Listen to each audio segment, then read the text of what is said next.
Au nom du Père et du Fils et du Saint-Esprit, Amen. Ô Seigneur, envoie ton esprit et tout sera créé et tu renouvelleras la face de la terre. Frères et sœurs, l'on est scandalisé à la lecture de l'évangile d'aujourd'hui qui fait suite à celui du dimanche passé. Jésus, qui avait fait l'éloge de Pierre au point de lui confier les clés du royaume, le traite de Satan. Serait-ce possible? Eh bien oui, malheureusement.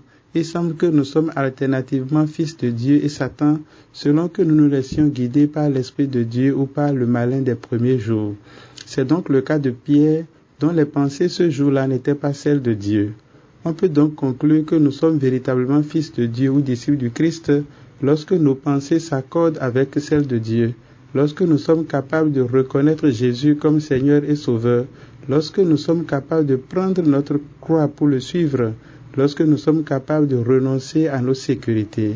En fait, la foi chrétienne suppose un don total de soi.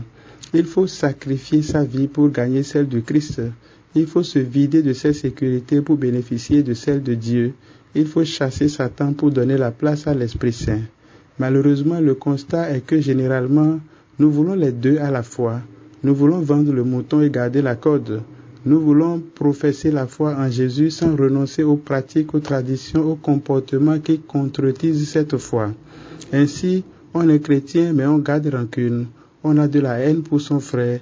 On s'adonne à des pratiques comme la géomancie, les horoscopes, les divinations, pour savoir l'avenir ou pour entrer en communication avec des esprits de mort et j'en passe.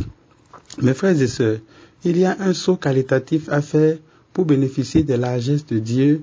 Et être chrétien n'est pas une question de mode ou d'apparence, mais d'adhésion ferme à l'amour reçu de Dieu et donné gratuitement aux autres. L'apôtre Paul dit la même chose quand il nous exhorte à présenter notre personne tout entière en sacrifice vivant capable de plaire à Dieu. Comme Christ s'est donné, le chrétien se donne, car aimer, c'est tout donner et se donner soi-même.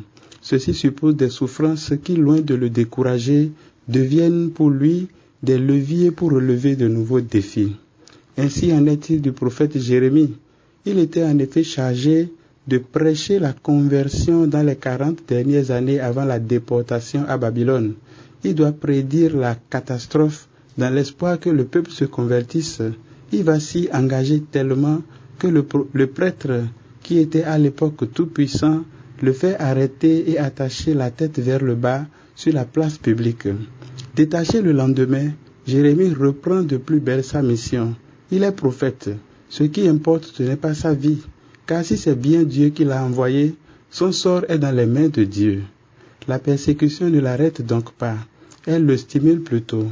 Comme les apôtres qui repartaient tout joyeux d'avoir été jugés dignes de subir des humiliations pour le nom de Jésus, tel que nous lisons dans Actes 5, verset 41.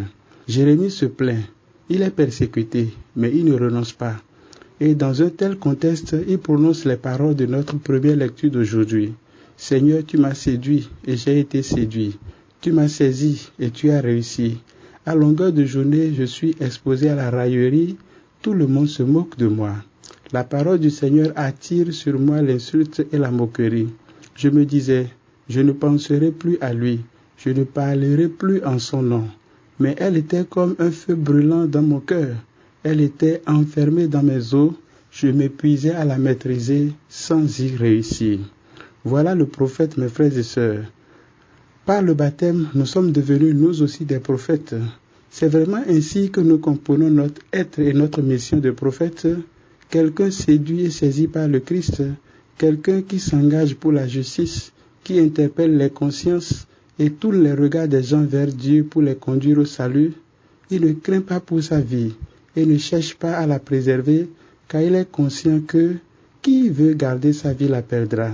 C'est en effet pour garder leur vie, à la manière du monde, que beaucoup de personnes s'adonnent à l'hypocrisie tant fustigée par Jésus dans les évangiles. C'est pour garder leur vie à la manière de ce monde que les gens s'adonnent à des pratiques telles que nous venons de citer plus haut et bien d'autres choses encore, alors que nul ne peut, à force de s'inquiéter, ajouter une coudée à la durée de sa vie, comme lisons dans Matthieu chapitre 6, verset 27. Avec le psalmiste, disons donc, ton amour vaut mieux que la vie, tu seras la louange de mes lèvres. Oui, tu es venu à mon secours, Je crie de joie à l'ombre de tes ailes. Mon âme s'attache à toi, ta main droite me soutient. Prions le Seigneur. Dieu puissant, de qui vient tout don parfait, enracine en nos cœurs l'amour de ton nom. Resserre nos liens avec toi pour développer ce qui est bon en nous. Veille sur nous avec sollicitude pour protéger ce que tu as fait grandir et donne-nous de ne jamais devenir des occasions de chute pour nos frères et sœurs, toi qui vis et règnes maintenant et pour les siècles des siècles. Amen. Au nom du Père et du Fils et du Saint-Esprit. Amen.